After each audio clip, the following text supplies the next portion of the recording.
Okay, that's much better. You're quieter. All right, so Adam, I think you're gonna lead us off to start, right? Yeah, let me share the agenda here. Um, Thank you, everybody, for your patience with me being remote and for the last minute switch up here. I will get probably Patty, if you're there, I'll get the list of attendees from you after the meeting, so we don't have to go around for my benefit only. And the Zoom is recording, so that's a good thing as we had intended. So. Just quickly, the first item, the prior meeting notes and community engagement status. I know in looking at the notes, I had one addition. Patty needs to be added to my list of attendees on our notes, but other than that, is everybody pretty good with those notes? People are quietly nodding their heads, Adam. Very good. The and Barb and for the other members' benefit, I did reach out, Barb, to you uh, yes on Monday, yesterday, about the making sure that we combine and are consistent the notes that are on the town's website versus the notes that are published on wearemilton.org. So I can I'll follow up with you, Barb, after, over the next week or so. Um, but our wearemilton.org has what I've called the meeting record, which is basically a combination of Patty's minutes and then our uh, meeting notes. So those are up on We Are Milton. I think we got to get those up on town's website just as a update. And then in terms of community engagement, the main update there is we'll talk a little bit about the stakeholder meeting with the uh, the representative from Leviticus here in a few minutes. We also met with telecommunications industry stakeholders from Crown Castle, and I'm trying to remember their sub's name that does sort of fiber to the house or high capacity broadband to the house. So um, that I circulated those on Friday, so you have those. Those will become part of the record.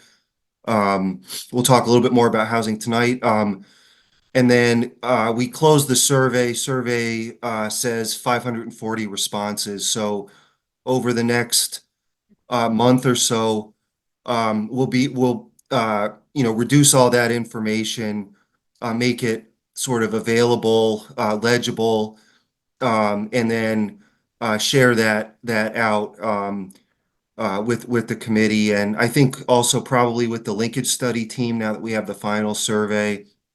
Um, and then also the raw data. I forget how long the summary is, but it's lengthy. So we can certainly circulate the raw data sooner. I figured we'd, kind of analyze, reduce, summarize, and then circulate it. But if the committee would like to see it, yep. That makes sense. It's just it's pages and pages and pages. If you've ever seen one of these outputs, that's hard to figure out what it is without a summary. Okay. Um, so that's the kind of the agenda item number one. Does anybody have any questions or want to further discuss any aspect of that? So maybe we move on to this month's topic, housing, neighborhood character, and placemaking. And I think we were going to start with well, Mary Beth, I think you were going to kind of kick it off, and then we'd move into some of the data, which I'll queue up here in a second. Yep. So thanks, Adam. So our our topic tonight is really kind of two pieces. It's housing, and then we're putting neighborhood character and placemaking in a bucket as well. So I want to start the housing topic by just kind of level setting a little bit for our comprehensive plan. So the committee's been working, as I explained to some of our guests, for quite some time on this project. This is an important topic. Tonight, what we thought we would do is we'll do some introductions because we have some new faces in the room, some guests. We have a new staff member that's joined us. And then Kevin, who's our new staff member, who'll give a little introduction of himself in a minute, is going to go through some data about housing in the town and in the region. Mark and his team, who can introduce themselves in a minute, are kind of going to contextualize that. Adam's going to pick up and talk a little bit about the input that we got from a representative from something called the Leviticus Fund, which is a really interesting entity to talk about the inputs to housing and market about housing and why you get the type of housing that you get, and the inputs to what we'll call affordable housing. So think about, like, you work in a job and you need a place to live in your community that matches the amount of money you make, that type of affordable housing. And then I think we can have a little bit of a discussion.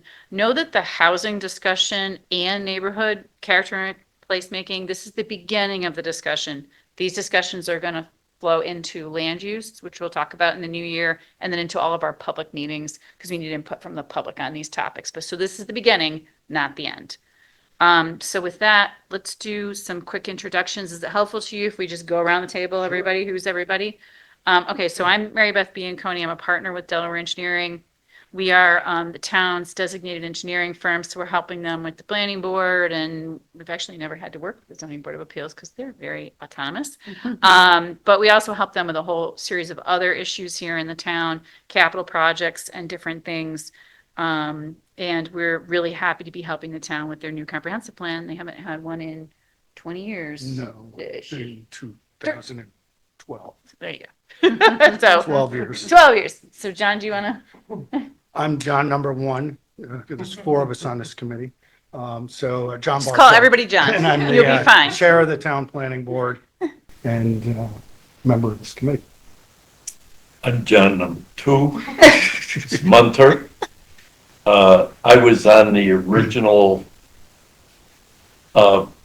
committee that created zoning in this town, and fortunately, I'm still alive. Don't know how long.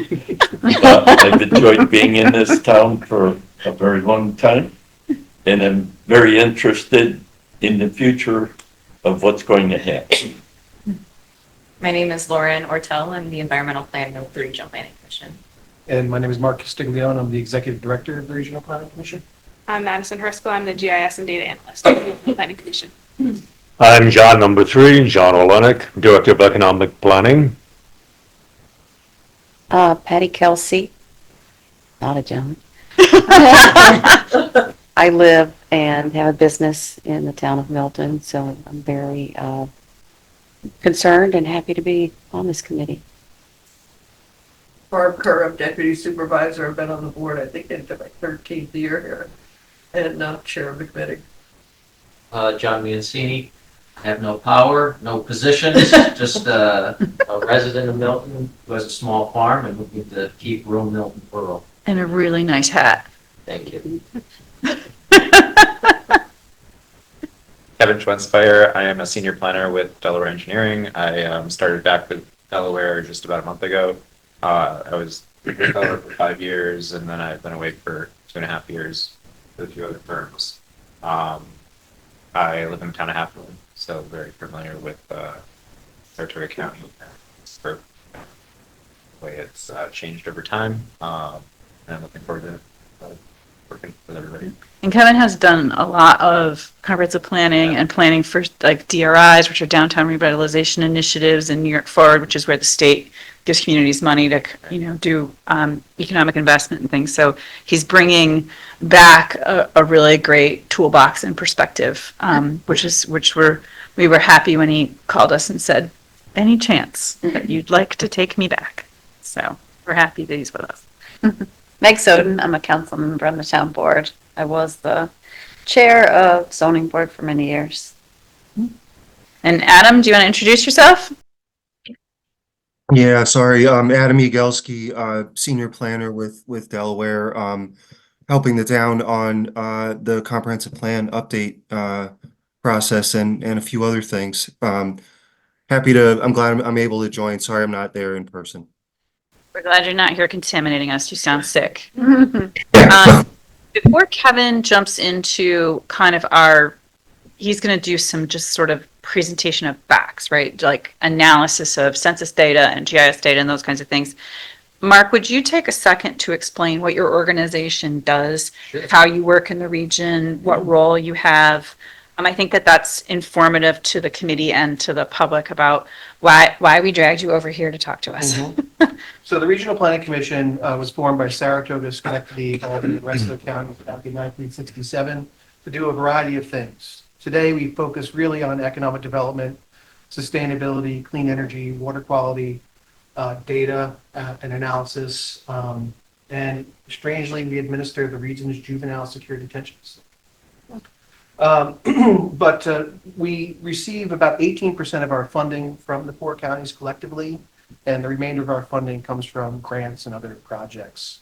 So every county dollar invested in the Regional Planning Commission leverages $5 of other revenue, so try to be an example of efficient government agency. Right now, we're working on a couple of regional planning initiatives, a regional broadband plan in partnership with the 4 counties, and a regional climate action plan. In addition, we have a large portfolio that provides technical assistance to municipalities related to clean energy, solar siting, and a whole host of other things related to those activities. So that's the Regional Planning Commission in a nutshell. Yeah, that's great. Does that help everybody kind of, if you have not, and I know when I sent you guys the information for this, I sent you the link to these folks' website. Please go on their website. They have amazing resources. Just the drop downs you'll find. They do a lot of training, and all the trainings are recorded, so you can go watch training on a variety of different topics. There's a ton of data, all the reports, all of these guys' contact information, so that you can reach out to them, and you guys, as you're part of this, right? So, you're kind of, they're here to work with you, and you're here to work with them, and that's why we thought that they could come and really be helpful with this, bring some information, and again, that idea of contextualizing housing here in the town, in Saratoga County more broadly, and then in the Capital District. So with that, Kevin, Adam.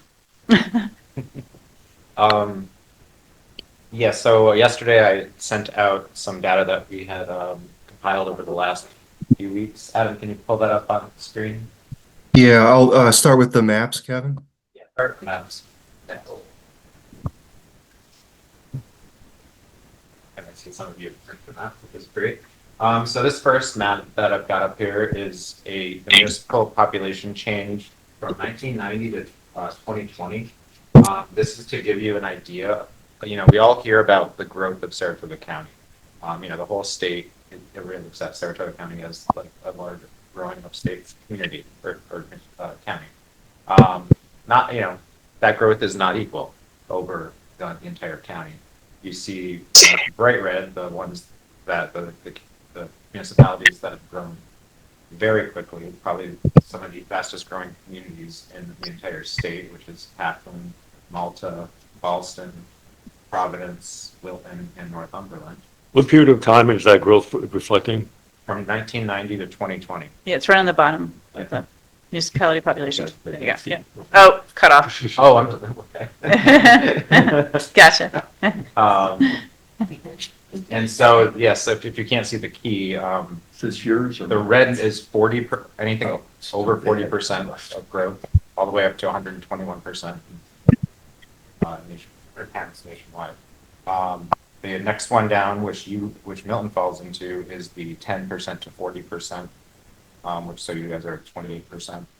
And the next one is 0.01% to 10%, and anything in the light dating has lost population over that time period. And this is percent change? It's percent change. Percent change. Yep. And so you also see the villages have been included on here. Ballston has grown by 4%. Boston Spa has grown by 4%, while town of Milton has grown by 28%. You know, helping offset some of that. And the village of Boston Spa has actually shrunk over the last few years of population since the 2010 census, I believe. We'll see those figures a little later, but I just wanted to give you an overview of what the your surrounding communities are going through in their terms of growth and where Milton sits in comparison. And what I did notice is I believe Milton grew faster the earlier 20 years of this, or 10 to 15 years of this than it has over the last 10. All right, can we go to the next one, Adam? Thank you.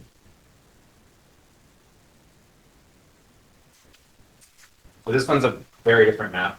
It's only from the population change for the block groups from 2020 to 2022. I didn't actually think it was going to be this dramatic of a change, but I wanted to show it because once I pulled the data up, I saw that while the the light section and the beige section are areas that have shrunk, so anything that's in red has grown.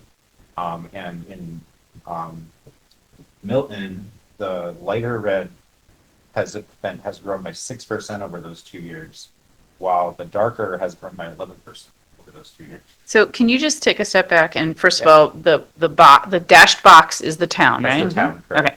And then what's a block group? So a block group is a way to measure census population within a county and town, breaking it down into subsections that are supposed to be somewhat equal in population. And so this is the way Milton's broken out using the gray lines on here. So you have 1, 2, 3, 4, 5, 6, 7, 8, 9, 10, 11, 12 block groups represented here, only 2 of which are showing growth. So where you have a lot of geography, it's just the population density is really low to get the same number of people. The smaller ones are where the population density is higher. So it's a smaller geographic area, but you get the same number of people. Right. And I believe that smaller one in rural Milton is encompassing a few mobile home parks, which is why. Yep. That may also be the Kesselring site. Yeah, So, it looks like right, it's part of that. Part of that. And you can see kind of under the red faded there is the airport. Yes. So you get a good like kind of geographic. It's our R1. basically. Yeah, exactly.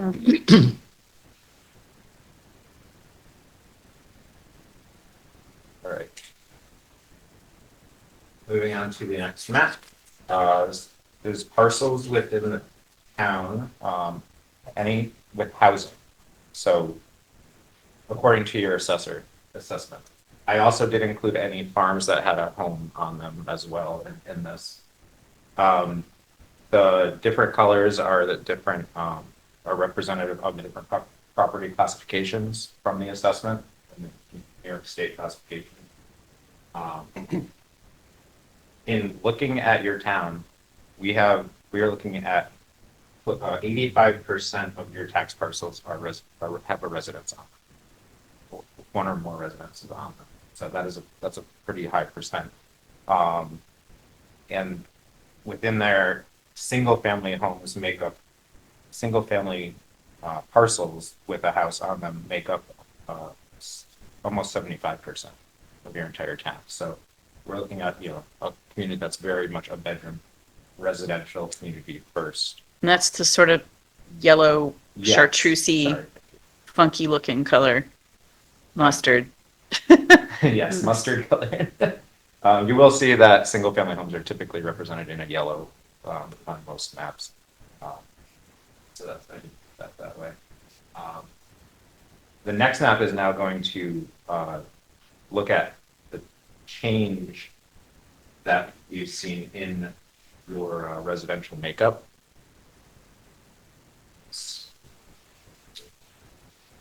The orange represents residential parcels as of 2011, where just when you did your last comprehensive plan update. The green represents the added residential parcels since that time, up to it's 2023, yeah, 2023 tax parcels. And Kevin, residential, so this doesn't include apartments, right? This is this is all residential. It's Yeah, all so it does- residential. it does include Okay, so it does apartments, include that. yes. Okay. Yes, the apartments are there in the green. I forget the name of the apartment complex. The Winter Circle. Yes, thank you. Okay. So this map kind of confirms what you said earlier about population too, that much of our growth occurred in that 2000 to 2012, 2015 Yes. period, Absolutely. Yeah, as opposed to 2012 to 2024. yeah. Because Even though we think we have a lot of that's what I was just development gonna going on. say. I get Right. the A lot sense more that, happened potentially before. earlier. We will, Yeah. and I did pull your records for subdivision and building permits, and they confirm the same.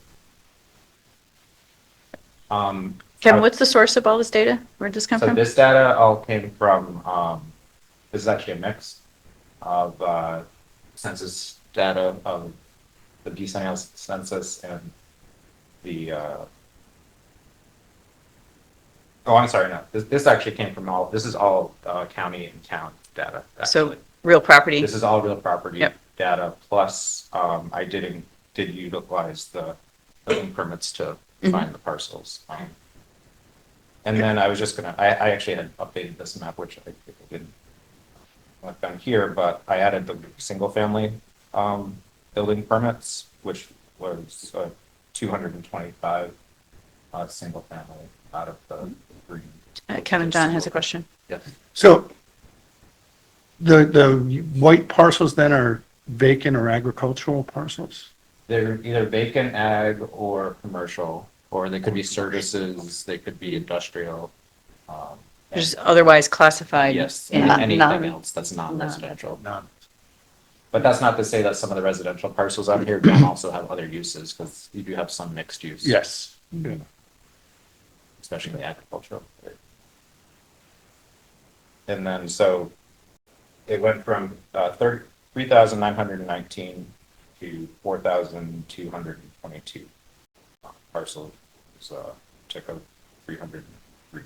And when you So say, that's- would those have been new residential? So somebody new residential. built a Subdivisions. home on a potentially large lot? They're Some either, of these are large yeah, they're lots. either new subdivisions, or they are they've New changed. residential They homes. changed from a vacant to residential or another. Okay, so some of these larger lots, somebody just put a house on a Yeah, fairly that, large there's lot. that one very large parcel there. Quite a few. There's a lot of big ones, yeah. Well, there's that giant parcel in the middle is actually one of the most expensive homes or tax parcels in Yeah. your community.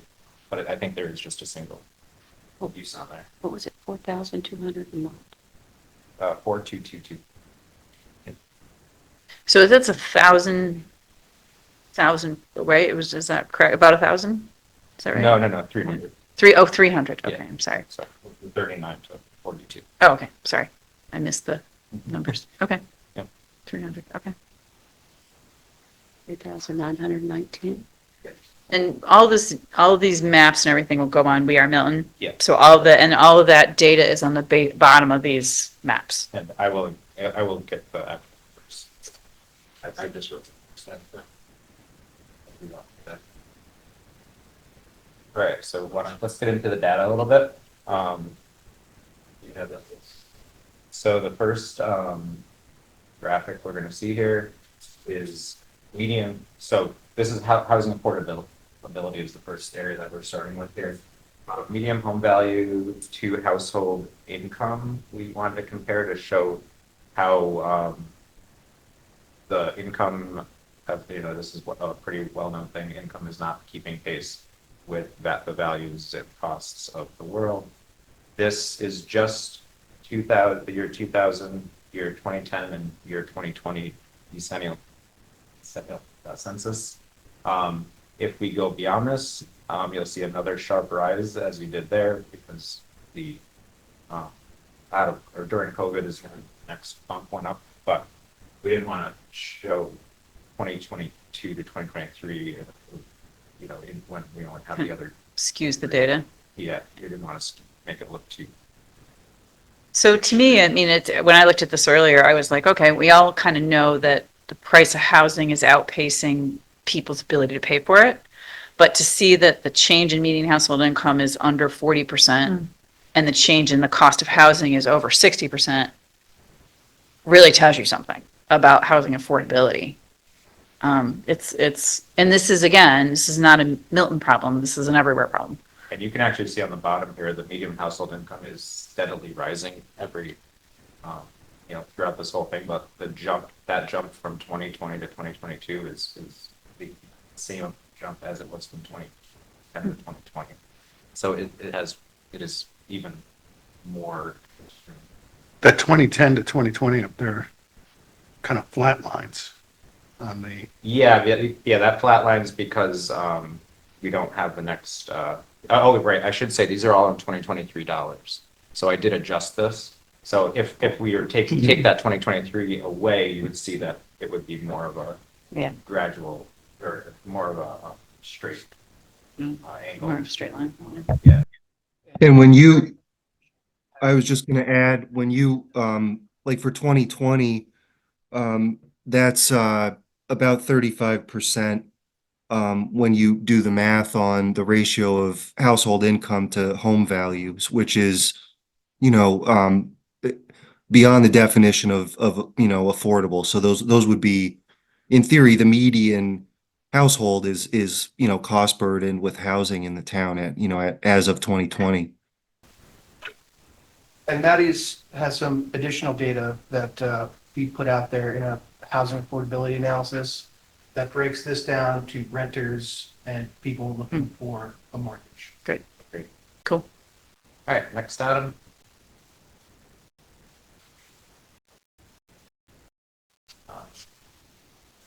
All right, so I did just pull a few maps off of the FEMA census map for resiliency, just because they had a few good indicators here. This is showing percent of housing costs that's over 30% of household income for the year 2023. Most of your community is within the 20 to 30% range. That's 20 to 30% of household. And then the section of North Milton there is less than 20% of households in there are have housing costs over 30. Does that track along at national levels? Believe that breaks. Yeah, this was national data. National. To Yes. compare. Oh, Yes. okay. Right. Yeah, that 30% metric is, I think, is a national metric that's used in. But then you can see the city of Saratoga Springs to the east there is in the 40% to 60%. So you are in a much by percentage of population that can afford currently who are in a better place than me, but still have a significant amount of population paying up to that 30%. Or over that 30%, say. Next data set here is houses built by decades. We just wanted to show your housing stock by age of housing. You can see, we got the pre-1940s, still pretty high in town, so you still have a good amount of historic properties. It's probably majority village. Then very sharp decrease to 1940s. So homes that are around 80 years old, and then a steady rise. But then just after you were what we call the housing spike here in the early 2000s, we started to come down again. And Kevin, this includes the village as well? It does, yes. Okay.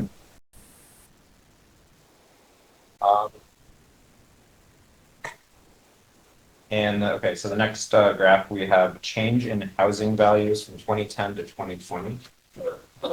I like it. I particularly liked this graphic. It shows the fall of the 200 well, under $200,000 homes and the rise of the $300,000 to $500,000 homes. In this is, in this 10-year time frame. We also see a rise in homes of over $1 million, while we see a decrease in the homes of $500,000 to $1 million. So there was a break there. There was you had 0 homes at one of these time periods that fit that category. So that is why we had Interesting. a good decrease there. But yeah, this goes along with the whole housing story, showing the pretty extreme rise in prices here and the lack of what we would call attainable or affordable housing for the median household income. It's interesting, it still follows that pattern of 2000 to 2010, It does. 2010 to 2020. And anecdotally, because I'd love to see a deeper dive into this, it seems to also be suggesting to me that we're seeing more expensive housing being built in the R2 Yes. and those parcels being counted out. So going back to your parcelization map, Yes. I bet you'd see a pattern of there's fewer parcels in the R1 in that 2010 to 2020, There are. more Yeah. parcels of much higher value. I actually do Yes. have a map on that. We didn't include it for tonight because we wanted to dive into it a little more before we put it out there. But we will, it- yeah, we'll it have that does- data, yeah. It definitely does show. But it that. doesn't show, it doesn't seem to show land fragmentation. No, it's definitely, like, you mean like fragmented by different values? Subdividing off the lots and smaller lots. Right. Because if you look at some of the Those small lots in the values all- R2, they were all created Exactly. pre-1980s. Yes, yes. What I think the phenomenon that's happening now is the R2 is getting a lot of very high end. Yeah, Yeah. there's, I forget, some. Without in the north parcelizing. Central part of A your large town lot. was very. Yep. Those were the highest values. But it would be good, I think, a deeper dive in breaking that down. And then also what's happening in the R1. I don't know if you can get it down to that level in the tracks. To some degree, I think we can, because we can, I think, but this also we've talked before here about how the R2 zoning is really not, if you want super protective zoning, it's not that protective. No.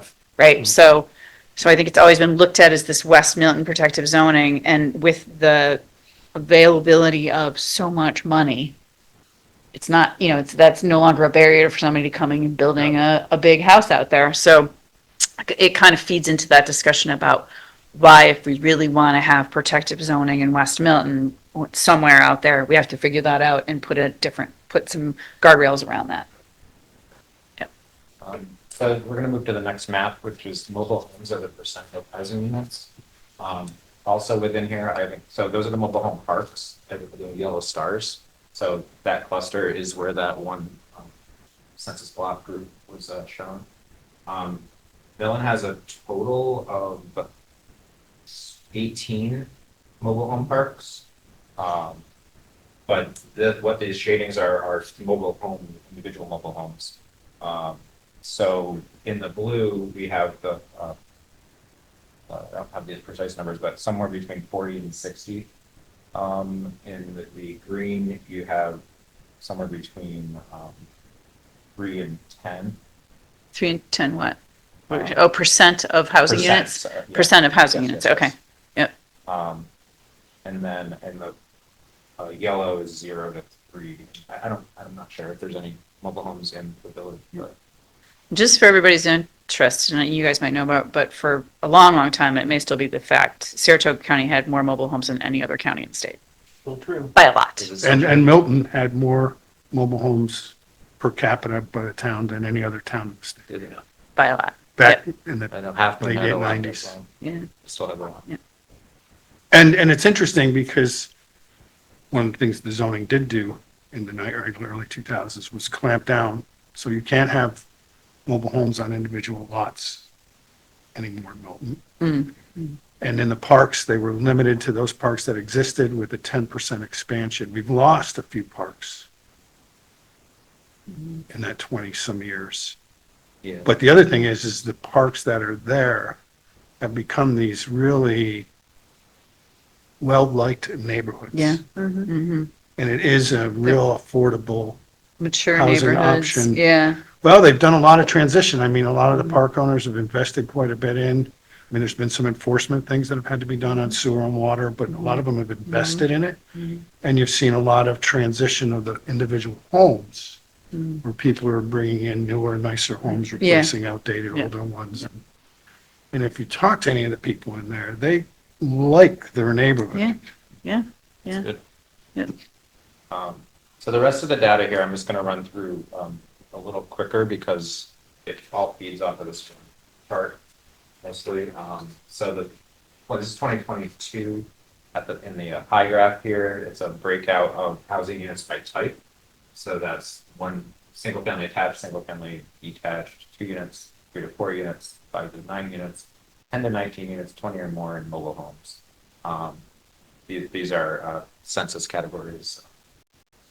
And so you can, and this has not changed. The percentage has not really changed that much over the last. So just for everybody, Kevin, the giant blue 60% Yes, is that's single family homes. detached. right. Yep. The red The 13 red is the mobile homes. mobile homes. Sorry, you can see the colors. 13% is the mobile homes? Yeah. Yep.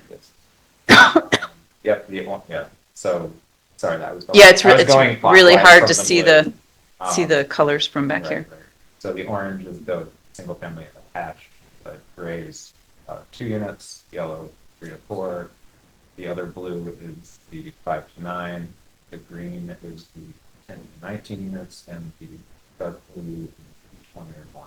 So Kevin, like Winter Circle is in which one of those? Winter circle would be in that 20 or more. In the 20 or more? Yeah. Okay. Winter Circle is which one? The Winter they'd be in the 20 or more. So they'd be in one of 20 those two little 2% guys Yeah, so it's 2% that are up there.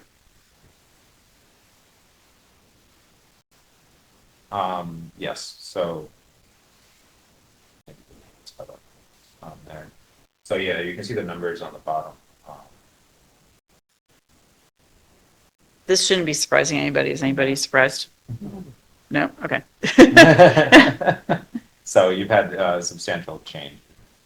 Some, in the or growth in single detached, 3 to 4 units, 5 to 9 units, and you've been in single attached, but you've been decreasing in your 2 units, your 10 to 19 units, or 20 or more units, as well as your mobile homes over this time period.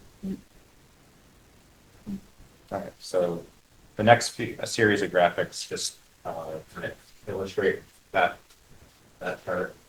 So we can I just broke it out by multifamily, single family, and mobile homes on this one. And then the next one is change in multifamily housing units.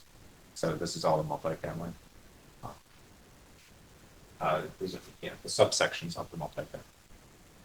So the 2 units on top, then orange is 3 to 4, 5 to 9 is gray, yellow 10 to 19, lower blue is 20.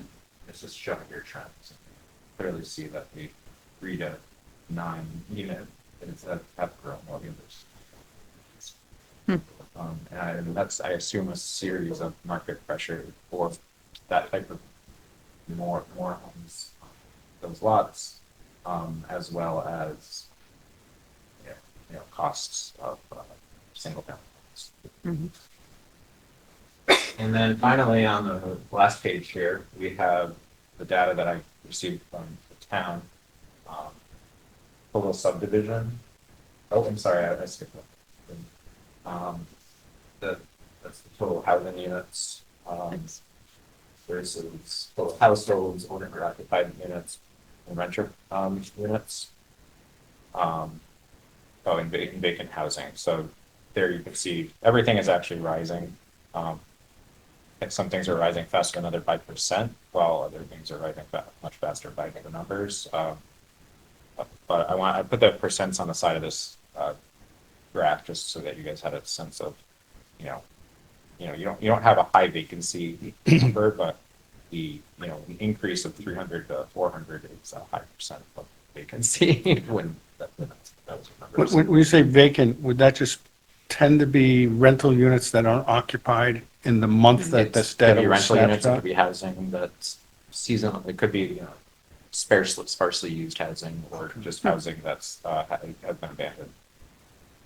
This So is census It's data, not, right? it's not necessarily abandoned housing. Not necessarily. And it's census data, so they do a lot of interpretation to get to these numbers. Okay, so your total subdivided lots from the year 2000 to the year 2024. I believe I got this correct, but I could be, you can tell me if something doesn't make sense here. I went through all of your subdivision records, and this is a year by year number of subdivided parcels, and you can see how it kind of, from 2000 to 2006, you had 2007, you had a very high number of subdivisions. And since then, you had your spike in the 2015 era there, but and then around 2019. But the trend is actually going down, and it's further spread out since it. There were a lot more records in the first 10 years of this data set. So But you can really see the financial crisis, 2008. yeah, you see that, and then you see COVID hit. And you see COVID, yeah. Yeah. That's really interesting. Not sure what was going on. I think maybe you guys, after 2015 there, there was a bit of a Was lull. that just pent up, do you think, John? I don't know, I wasn't really here then. Yeah, we'll have to, we can look at that Yeah. data a little bit more closely, see what that I was. know there was, developers weren't as, didn't have as many resources or something. Liquidity was a huge issue, Yeah. yeah. Even through the 2015s to the, it was really 2018 or so, right, when liquidity became less of an issue for developers, Oh, that so. actually coincides with the trade issues. Mhm. Yep. Okay. And then the final graph we have here is building permits for new residential. The gray is new manufactured homes. The orange is new multifamily homes, and blue is new single-family homes. This is for them to this year, 2024. So 2024 obviously not over yet, but gives you a good sampling of what's going on. You can see multifamily in between 2011 to 2016, far more going on in that realm since then. And then manufactured housing seems to be relatively steady, even though you have lost a good amount. I'm just curious, you're using the term manufactured housing as opposed to mobile home. Yeah. That Is true. that become different? Because there's been a huge rise of, So what's your data source, Kev? But this was manufactured from housing. your town records. This is how you guys classified this, so I might need to dive into what that actually. Yeah. So under federal law, right, under HUD, right, a manufactured house is a mobile home. It has a chassis and a VIN Sure. number, right? If you're talking about a modular home, Yeah. constructed in panels off-site, brought on-site, Yeah. built on a permanent foundation. which is they're- on a rise in this area. Yeah, Huge. so it'd be interesting to talk to the building department and find out how they're classifying those. That'd be- But typically manufactured housing means, Mobile. sometimes they're called HUD code homes, Yeah, yeah. No, I mobile hear you. homes. That's probably the most surprising is how stable that development's been. Like I said, there's a lot of turnover. Yeah. There's been, Well, I know some of the mobile home park owners are encouraging, Oh, if you've got an old mobile home, is to replace it with a newer one. Yep. So there's a lot of encouragement, and the way, I don't know if people are familiar with the way manufactured housing parks work, but a lot of them now, and some of them here in Saratoga County are owned by real estate investment trusts. So they provide, they're one-stop shop, right? So they provide the financing. Yep. Obviously, they own the underlying land. They kind of are the one, so they can kind of control to a degree. They can also amortize the housing when somebody moves out. If you don't take the trailer with you, then they end up with it, and they can take it out and put in a new one and get a new tenant. So there's a lot of that, as John says, a lot of that turnover, which is actually good. Yep. But there's a lot of turnover. It would be interesting to look a little further into those records. All right, so that is Kevin's presentation. I guess before our friends from CDRPC. Yep. Yes. It's trademarked. I know you've changed your initials on this. So to me, I guess I want to ask, was anybody surprised by this information? Was there any particular piece of information that was surprising to people? I know, Barb, you said the number of mobile homes was surprising to you, right? Mhm. Anybody else surprised by anything in the data? On your report for population increase within the towns, I think you showed Providence had a fairly high increase. But we have to realize Providence started off with only one person. Right. So, That's Yes. actually a great It's 100% point. increase. Exactly. Small, right? It's all relative, right? Providence is a Yeah. very, very Yeah. rural place. By comparison, they're not getting subdivisions like the No. other communities Right. are. So. That's a very good point, John. Yes, Thank you. you. Anybody And- else surprised by any of the data? You know, one thing on that score is, even the very rural parts of the county are still growing. I mean, a growth rate of 10% over this time period in places like Day or even higher in Hadley is bucking the trend for rural places in other parts of the state too. And you guys will remember, everyone who was here for the discussion about the local economy, some of the economic developers were saying, you have a beautiful town, people will find you. Well, people are finding you. And that's part of why I think it's really good that we're doing this now, right? We're doing this study in this current time, because people have found you. All right, so we'll keep moving along because we're 8:15. 7:15, sorry. Turn your watch back. No, I did. I just looked. Hey, Adam, do you have Maddie's presentation? I sent you an email with the link. Oh, let me double check. Well, while give me one Maddie sec. double checks, I'll start with my spiel, which is going to be the greatest hits about housing trends in the region.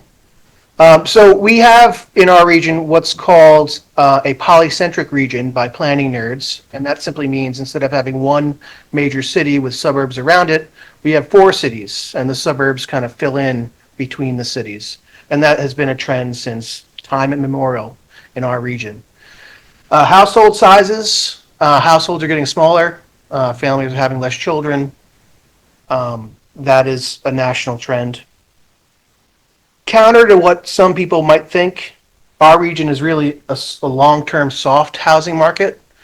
In other words, the housing activity is not as significant in this region, although recently it seems more significant than in other parts of the state. So the metric that we use for that is median household income as a ratio of median household price. So hot markets like your New York's and San Francisco's are in the 9.4, 9.5 ratio. The national average is about 3.5, and the capital region is about 2.9. So we're still on the lower end of that. Some weird things start to happen in regions that are like this. One, oftentimes there is a lack of appreciation in housing. So in other words, you could buy your house in 1990 for $140,000, sell it for $215,000 in 2020, but if you just stuck that $140,000, in the bank and let the rate of inflation increase it, you would have made more based on the rate of inflation that you got from your sale price of your home. That creates some problems in terms of investment in housing. So if you're a landlord, oftentimes you have a break-even point. And our break-even point in our region is really approaching unaffordability for lower income people. So it's not that people are price gouging. It just it costs a certain amount of money to keep housing of good quality, of good standard, where people want to live.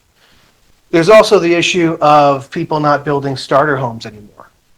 So if you look at the average sale price for housing in the region, let's say a $280,000 house, which is on the lower end now.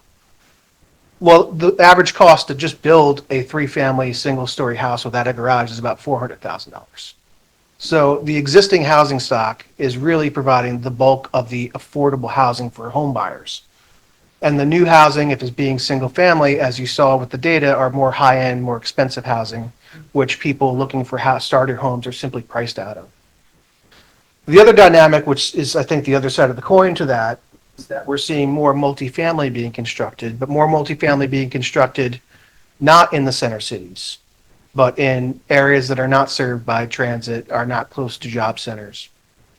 And I think, that is the other side of the coin is developers still want to develop and try to make money with their land, but they can't do it in the way they historically did it, was building tract homes, starter homes, and new developments.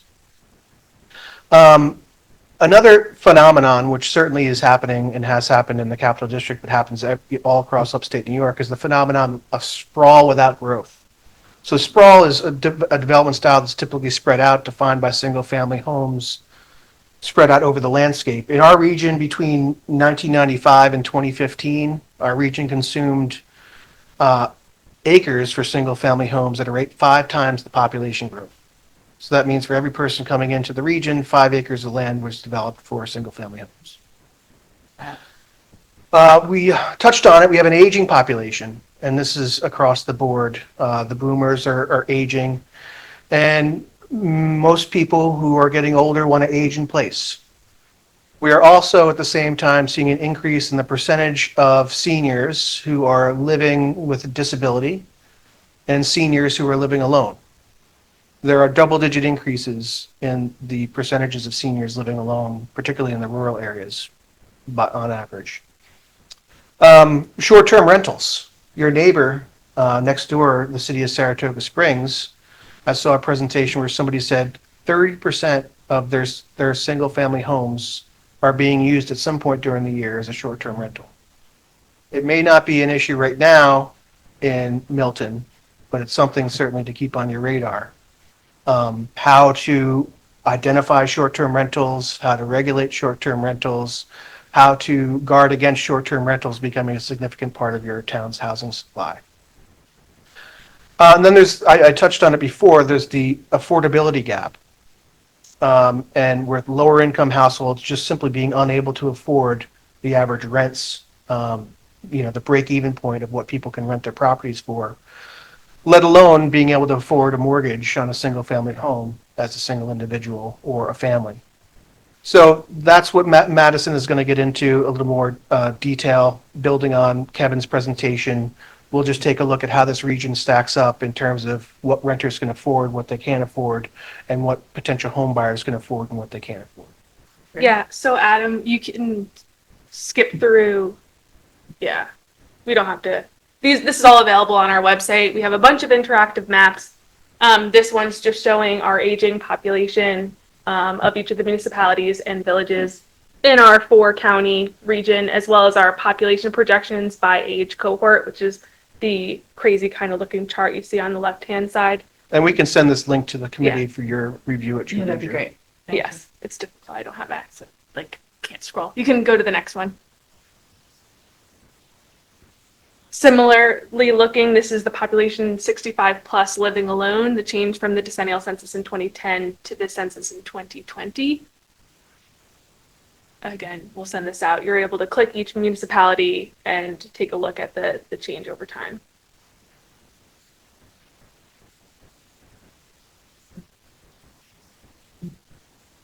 There's Milton, 7-point-something%. Yeah.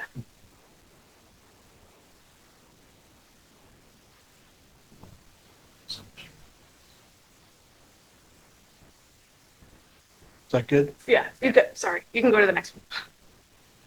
I don't know, Mark, if you want to plug our Capital Region Indicators website. Sure. Yeah, this is a website that we developed that takes U.S. Census data and offers a dashboard for each county, city, town, village, census tract, block group, school district, and zip code in the Capital District. Each dashboard has about 40 indicators that pulls directly from the census and allows you to easily digest census data. And all of these visualizations you can download. You can download the data tables behind them. If you're working on grant applications or simply doing research, the website is capitalregionindicators.org. Okay, go ahead, Adam. And we can skip over this one too, it was touched prior. So this, we talked about, or Kevin mentioned Milton as a bedroom community. And so this is data from the census. It's called, I don't want to get into the acronym, but it's available on the census. You can Google census on the map and you can explore this data. So this map is showing workers who are commuting into the town for work. That's the dark green arrow going into the town. The workers who live and work in Milton, and then the workers who commute out of Milton. So double the amount of people are commuting out of Wilton, I'm sorry, Milton, not Wilton, for work than are coming in, and a very small number actually live and work in the town. Next slide. And quickly, so we've talked about one of the biggest complaints we hear from the public's traffic, right? Mhm. So we've talked about traffic mitigation that doesn't involve putting in more lanes of roads and putting in more stop signs and traffic circles and things. But we talked about having work here that people can do, which may not get them out of their car, but changes the commuting pattern. Mhm. We've talked about, we used to have a bus line. It went away during COVID. I know the supervisors have been trying to get our bus line back.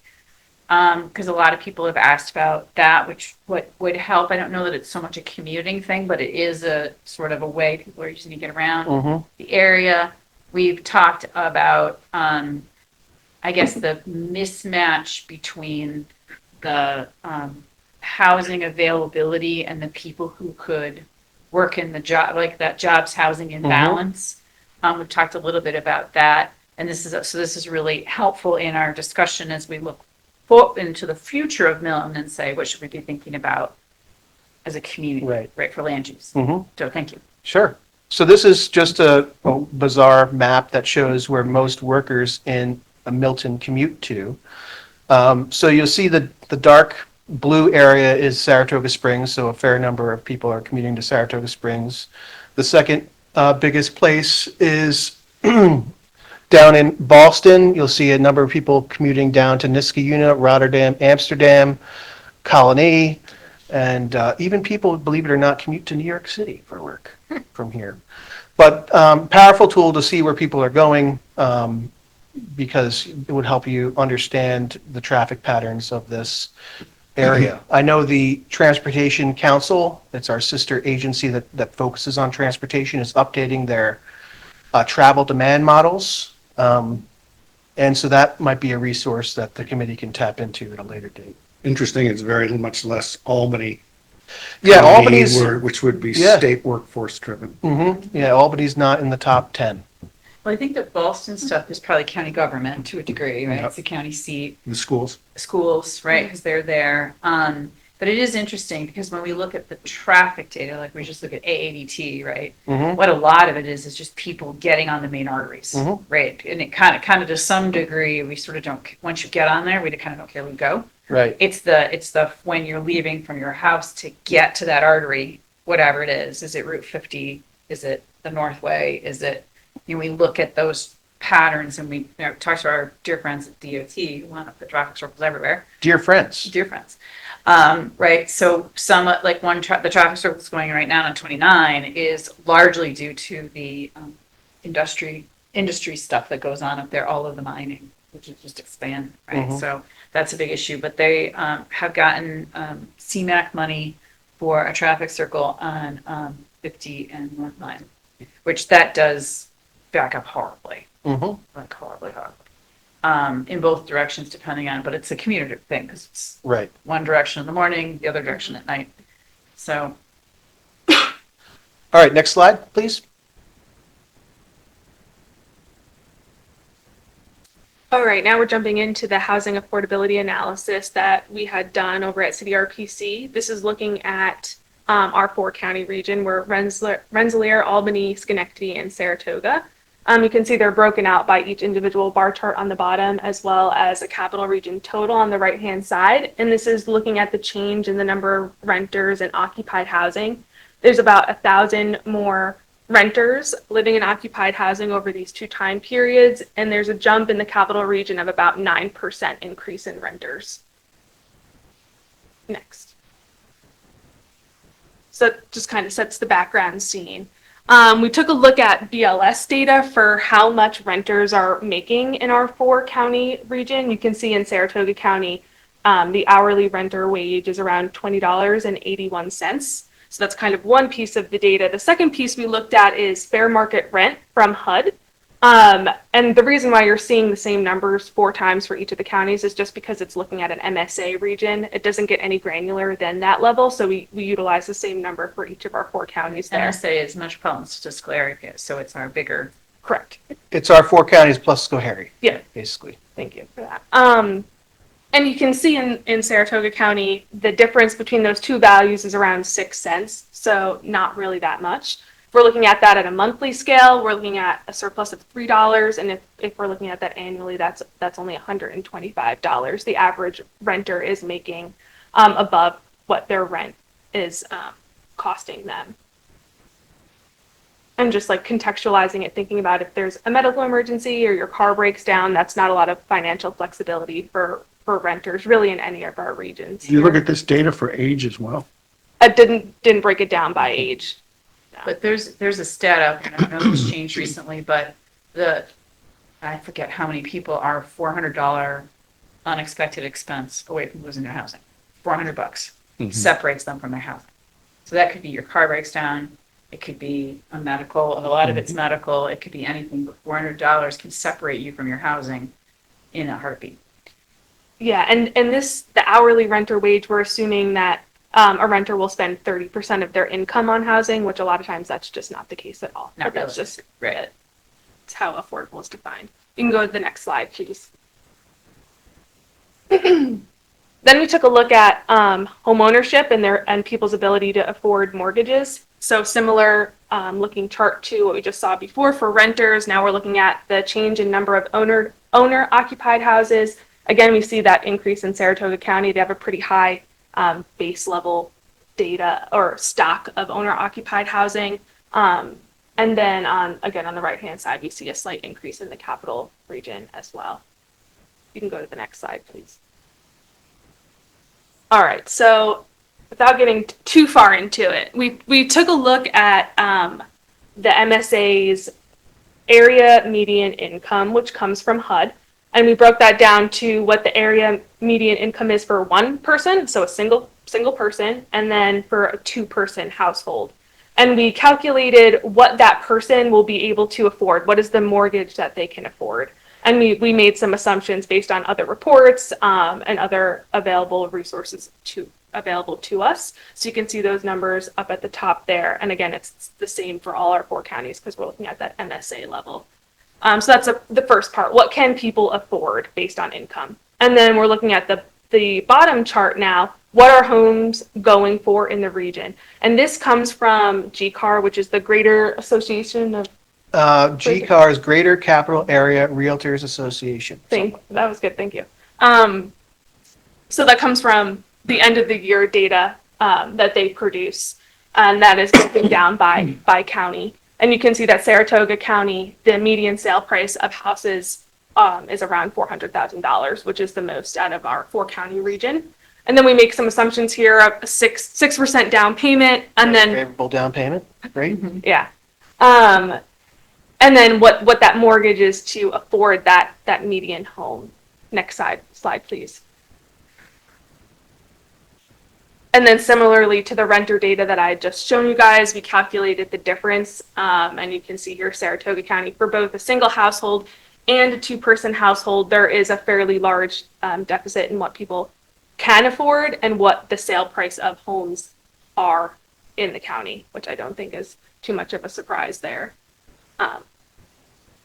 And that's my really quick summary. Awesome. Thanks, Maddie. You're welcome. That is extremely helpful. So who's surprised? And one of the things I think is maybe a little surprising is just, your friends and neighbors are experiencing this affordability gap, right? And you may not see it every day, but it's there. And so people are having to make very difficult decisions about pay the mortgage, don't get new sneakers for the kids, and we're not a community. I mean, we work in communities that have extreme economic need. This community does not have extreme economic need, but there's a housing affordability issue here, right? So our next section, so we can keep moving on, and that's kind of our last section on the housing, and we can have a brief discussion, and then know that this is all for everyone to ruminate about. But when we get to our public sessions in the new year, this is going to be a big topic. It's going to be about like the future of housing, and it ties to the economy. It ties to the kind of work that people do. It ties to land use in terms of, do we want to encourage, we're a bedroom community. Do we want to encourage, when we look at like how much land is dedicated to offices, it's basically zero, right? Like, do we want to do something like that as a community? Is that important to us? So Adam, our last section on this is for you to go over the discussion we had with the person from Leviticus. And if you can kind of explain what Leviticus is, and then explain what we were looking for that person to tell us, which was really what are the inputs to the cost of housing, and what can a community do knowing that housing is a market function, right? We're kind of all out of it. But what can a community do to try to encourage more housing that more closely matches people's ability to pay? So with that, Yeah, thank you, Mary Beth. So we had, I don't know, it was about an hour long discussion with Soam Desi of Leviticus. Soam, I think, has been there for a few years. She's got a background in urban planning and has taken that kind of financial community development sort of track in the profession. So really interesting person, very interesting discussion. Leviticus is a certified community development financial institution.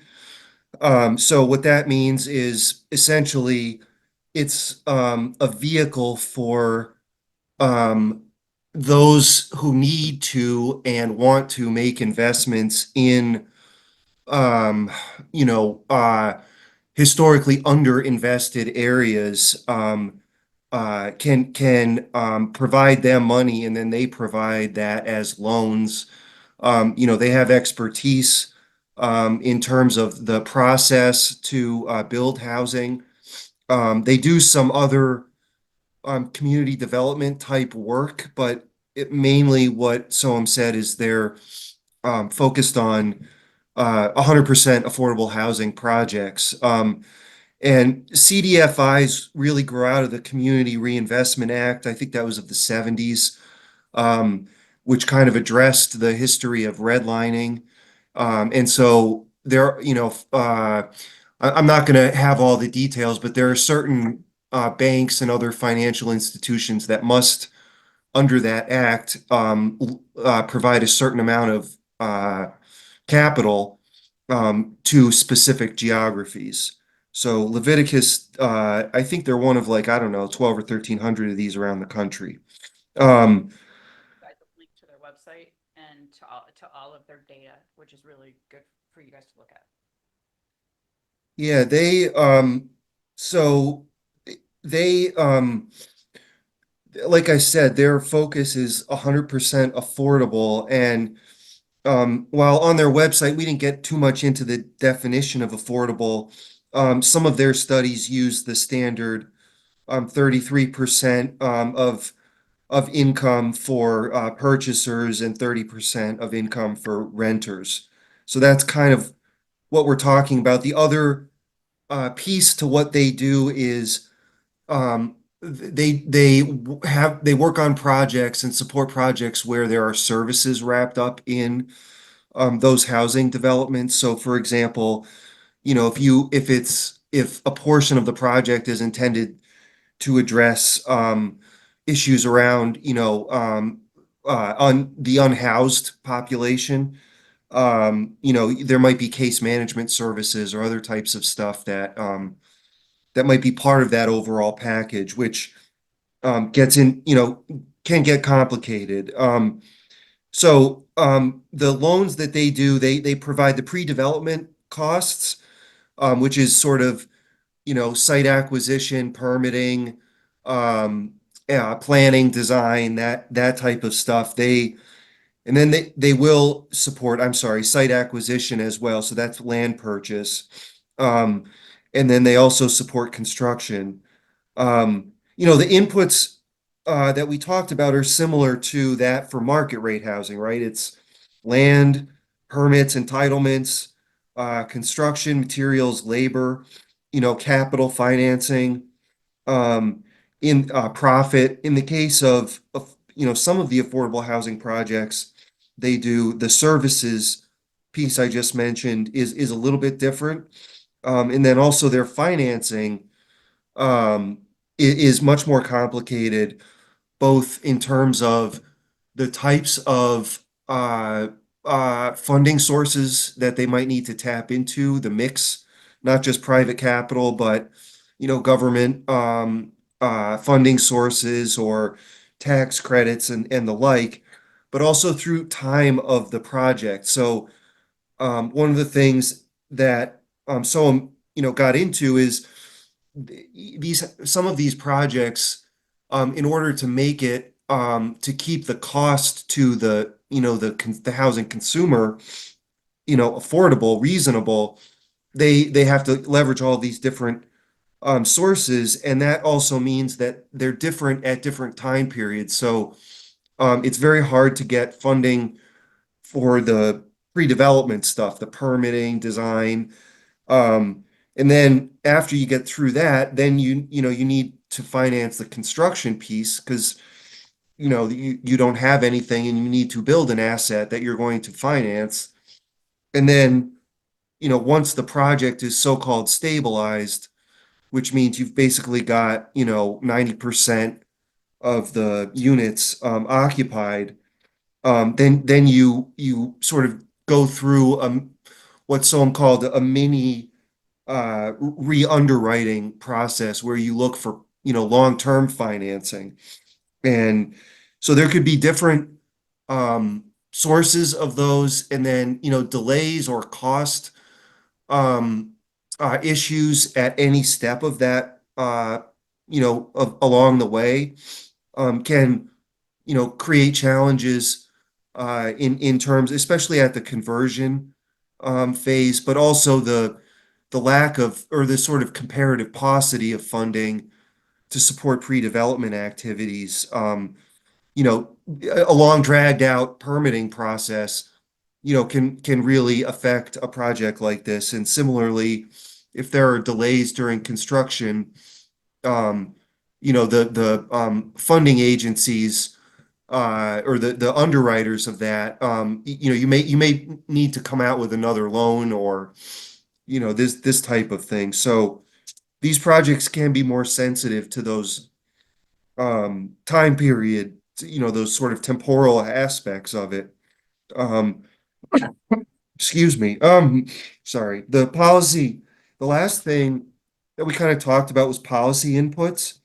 The grants, the funding is not as Soham described, and as we kind of know, at least in the community development or in the planning profession, it's a market function by and large in this country, and where there is funding for to underwrite the construction of housing that isn't private capital.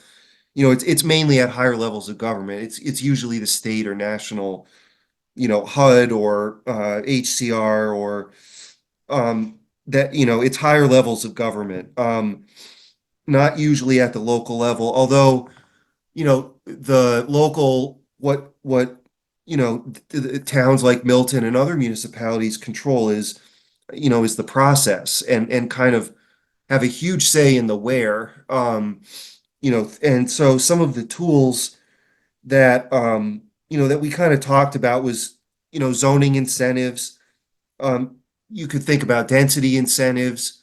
You could think about sort of for like as part of a PDD, one part of the amenity package for the town relaxing its zoning or altering it for a project might be an affordable housing component to it.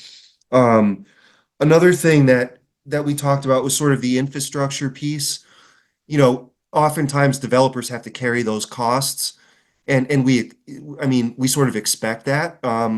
If, whether it's their project or whether they contribute to a more planned, infrastructure spend to support, growth across a geography, we typically expect developers to fund those, the water lines and the sewer lines and the roads that are needed. So there is an opportunity to sort of, um, assist with the infrastructure provision that supports, attainable housing. And then, there's a few other things too. I mean, the municipalities can, through things like land banks, and other actions, get involved in land acquisition and stuff like that. That's certainly an option.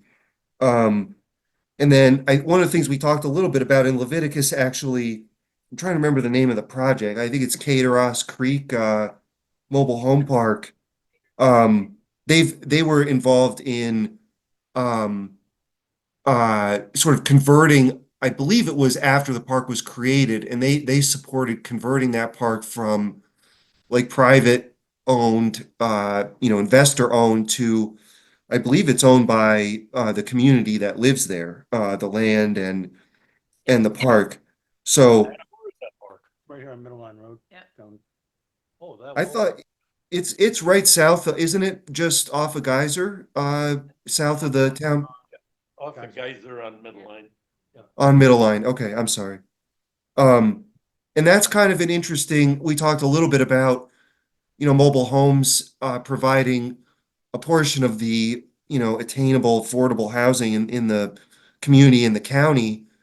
There are sort of these interesting strategies, that places like Leviticus support. So that's kind of a summary, from that neat conversation with Soam. I don't know if anybody, Mary Beth, if you want to add anything, or if anybody has any question, you want to further discuss any part of that. I think what we were looking for from her was what are the inputs to, so if you think about like people have asked questions about, well, why do we get the kind of housing we get here in the town? Why aren't we getting affordable housing?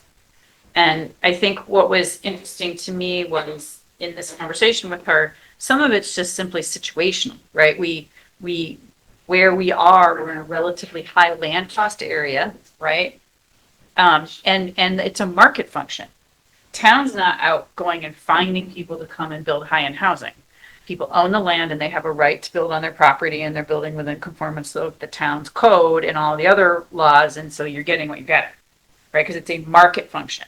So a couple of things that were interesting to me about the Leviticus conversation were that even for nonprofits who build or are involved in the housing world, there is a profit to somebody, because the nonprofit is not building the housing. It's a developer who's building the housing, and they're for profit. They're not benevolent organizations. So even in nonprofit supported housing, there's a profit. So there's still a market force behind it. So that was interesting to me. And when you think about it from a policy perspective, if the town wants to encourage the construction of housing, and I'm always reluctant to use the word affordable housing because it brings all kinds of things to people's mind, but housing that matches people's live here, the ability to pay for it, right? Like the jobs we have, the ability to pay for it. There are some things we could think about from a policy perspective that don't involve, the town buying land or creating a fund or, the money side, but from a policy perspective, right? Like the process is important. As Adam said, the folks from Leviticus told us that delays, because time is money, can really crush the ability to deliver a housing project that people can pay for. Roadblocks in the way, things like one of the things I know we've been working on, we continue to work on with the town, is clarifying the infrastructural landscape. And when somebody needs water someplace, public water, how does that happen? Right now, we don't have that in our toolbox. We're working on it, but those kinds of things really help with the delivery of this. And then the other thing I will encourage the group to look into, and then we should shift to our conversation about neighborhood character and placemaking when let our guests go in the evening. Okay. There's something out there in the world called the Mid-Hudson Momentum Fund, and I don't know if you guys are familiar with it. It was created by the state. It does not apply here in Saratoga County, but it is for the lower Hudson Valley.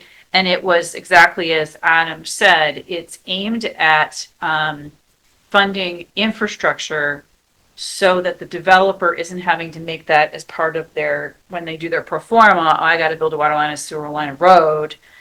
The state will come in and build those things so that the delivery of housing can be more affordable, because that stuff's coming off of the developer's, balance sheet, right? So one of the things that we could think about, you guys could look into the Mid-Hudson Momentum Fund. It's had, I will say, fits and starts in the Hudson Valley. It was a good idea, and then it went from a good idea to now we actually have to make it work, and there were some policy issues with how they did that. They're working their way towards clarifying that. It's relatively new.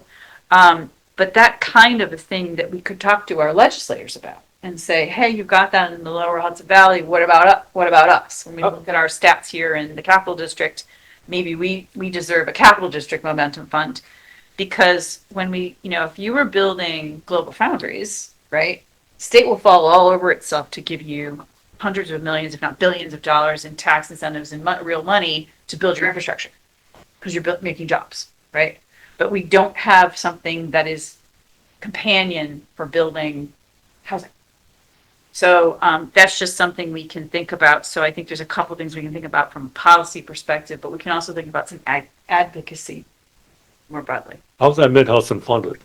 State. State funded. I wonder before Mark, Maddie and Lauren depart, you guys touched on a little bit about the multifamily dynamics, and I wonder if we might kind of return to that as to kind of elaborate or maybe detail, because it like the multifamily construction around the region, just especially over the last whatever. I mean, I saw it as director of planning for the town of East Greenbush 4 years ago or whatever, and it had started earlier than that. I'm just wondering. Happy to talk about it. Yeah. We're regional planners. We don't have to make hard decisions and look at our constituents in the face. So we can take positions like we should be building multifamily housing in places that have existing infrastructure, access to transit, and close to jobs. I mean, that makes the most sense for the region. Why? Because it reduces the burden on our roadway infrastructure. If you build an apartment complex in areas that aren't served by transit or otherwise, all those 500 cars are going to get on the roadway and clog up your roadway. Now, the balance of that is, of course, and planning is always about a balance, is that multifamily is a way to help provide affordable housing, or at least housing that people in your area can afford to live in. Because we know that single-family homes are out of reach for most people. So that's the balance you're going to have to find. We have been seeing, growth of multifamily in the outskirts. The city of Albany, much to my chagrin, passed an ordinance to require developers to provide a percentage of their units as affordable, which has had a stifling effect on proposals to develop affordable housing in the city of Albany. So just the caveat, if the city of Albany can't even get anybody to build apartments if they require affordability, then you probably aren't going to be able to do it here in Milton. Right. But that's my regional commentary on multifamily housing. But again, it's a balance, and communities, usually in this situation, to find the balance, take a centers and green spaces approach. They identify what they want, where they want it, what they don't want, and where they don't want it. So if you take a centers and green space approach, just leveraging some of the things that Adam has talked about and some of the things I'm sure you'll talk about, there are ways to incentivize more dense growth in areas that make sense for the town, and ways to preserve more land in areas that you want it to be preserved in. You can use techniques saying, if you want to build, 5-story unit, if you want to build 7 stories or bad example. You need to go preserve land in our preservation area in order to do that. So that things like that are often in play, but One of the stats that you threw out that I had not heard before was it for every one person, 5 acres? right. That's shocking, right? Because when you think about the implication of that, it's that much more road, it's that much more water line, it's that much more sewer line, it's that much more everything that we all, by the way, pay for, right? Like the collective we pay for. So that's just, you said sprawl without growth. Yeah. Right. Which, yeah. So again, I think some of these policy provisions we could talk about, and we talk about needing to preserve the places we want to preserve, right? And truly preserve them for real. And then encourage growth where we really want to have growth, but then location, intensity, and kind type, right? Mhm. The one thing I will say about Milton's zoning code is it is more favorable to more types of housing than many of its neighboring communities. And that's the key thing to address housing affordability and people who are aging is to increase the diversity of the housing stock. So right now, your choice is either an apartment or a single-family home or a McMansion, but we need other things in that range. We need townhomes, we need duplexes, we need all these housing types. Right, cottages, I mean, there's just a lot of different options, so. Well, I don't want to keep you guys any longer, it is almost 8 o'clock. Good, I gotta put the kids to bed. Go put the kids to bed. Thank you so much Yep, for our coming. pleasure. Thanks for your We really presentation. appreciate your presentation. Adam will be in touch to coordinate Yep. everything. And if this Thank you. committee is interested in us taking a deeper dive at any of the topics, Lauren is the head of our technical assistance program. She can work with you if you are interested in any of that. Great. Thank you you. so much. Thank Thank you. Mary Beth, did you say that you were going to send us links I would have been sad. to if the we're gonna- presentation? Yes, They just, yes, okay. yep. We'll make sure that everything. Thank you. We connect to their website and Adam has the link to that presentation, so. Okay. And so one of the things that I think maybe you guys weren't aware of is this is a resource that's available to you and they can do this for any topic. You reach out to them and say, I'm with the town of Milton, I'm on the zoning board, I'm on the town board, I'm on the plan, now, we're doing a study of something, or we'd like to understand this, right? And you can reach out to them and they're a resource to you, which was one of the reasons that we wanted to kind of bring them here. Adam and I are working, I'm really working on a project in Fulton County, and the Fulton County Planning Department, which is kind of a little bit of a different animal, but they do this type of technical assistance for all their communities. So in their communities are like writing a comprehensive plan. They reach out to their county planning board, and their county planning board does all this analysis work that Kevin did for them. So you guys also have that available to you through CDRPC. Your community, the county is a member. Some of your tax dollars are going there.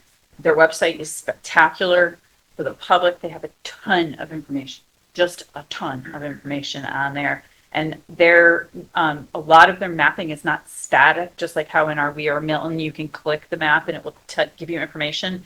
Theirs does the same thing. So you can really drill down as far as they have data. If you want to see, if you say, well, over in Malta, they're doing X. Well, you can go look on their website and find out what they're really doing in Malta because the data is there. You don't have to call Malta and say, hey, can I have your data? Because it's there. So I just wanted to do that, and we'll send them a nice thank you for coming. I think this is the first time that they've done this, sort of reeled them in to doing this. Let's be looking at sitting here responsible for everything. Yes. So. Yeah. Yep, absolutely. So, so very cool. All right. So, I know we could probably talk about housing forever, but we want to try and stay with our timeline. We have about half an hour left. And so Adam, do you want to take over? And again, this is the beginning of the discussion about neighborhood character and placemaking. This discussion will bleed into land use, and it will bleed into certainly all the public sessions we have in the new year. So did everybody get their homework assignment? Did everybody complete that homework assignment? Their homework assignment? Yeah, we got it. Everybody's nodding. Everybody has a map there. Did you guys draw on your maps? I did not. Oh, I don't have a sense of a lot of the communities, so I yeah. was curious to hearing other people. So did you hear that, Adam? John Barton Yeah. said that he didn't have a sense of the communities, the kind of. So it's interesting because you guys may remember when we were trying to create the survey, we had that like locational. I was telling Kevin about this. So sort of like tell us, where in the town you live, and we had kind of done a bunch of work to say, well, like there's West Milton and there's Rock City Falls and there's that, and you all were like, what do you mean? I don't know where that is. And we were like, well, okay then, interesting. So that I think is part of this exercise regarding neighborhood character and placemaking is, I think if we talk to our historian, he's going to be like, oh, sure. He can like X marks the spot on these locations because he's looking at it from that historical perspective. But you guys live here. So kind of as we work our way towards making recommendations regarding back to that, I liked his, green spaces and whatever else, but sort of places to preserve, places to enhance, places to grow. We kind of have to have this fine points about where are our neighborhoods. I mean, Yes. identify individual neighborhoods by like development name or something, but I'm not even sure if the residents identify that. Probably not. So I don't know. I mean, To a certain Probably degree. like You know, you- Stewart's and- well, you could, some people say, oh, I live in Deer Run, or some people say I live in Rollins Hollow West, Right. and they associate to a geography, but I don't know that they associate to a neighborhood. Like, I live on Middle Line Road. Right. It's pretty rural. I Right. mean, there was an association to Sherman Valley at one point, but the Shermans don't even live there. Right. So, And we have I think our town is so diversified. Years ago, I sold a number of 5-acre lots to people young people that were my kids' age, so that they could develop a community within themselves and their kids growing up.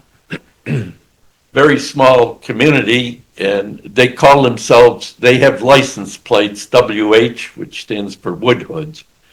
Okay. And, but this is a small, insignificant place in the northwest corner of Milton that was created. But I think when you look at these other developments, I think John's right. Whether you're in Deer Run or something else, it's any community group within that organization that may get together. And if you go to places like, what's our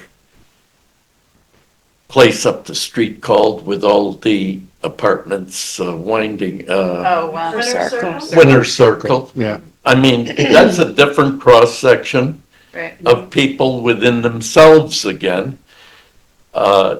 Age groups, everything. So I don't see a lot of significance in these individual developments. I think it has to be created with people within those organizations, and some of them might be Yeah, it was in interesting that 7 some of the voting, developments in for town example, as a group. in the developments just north of the village, when they, the Colonial Hills and that area, I think some of those people tend to associate, were really associated with the village of Ballston's Farm, because they truly are an outgrowth out of it.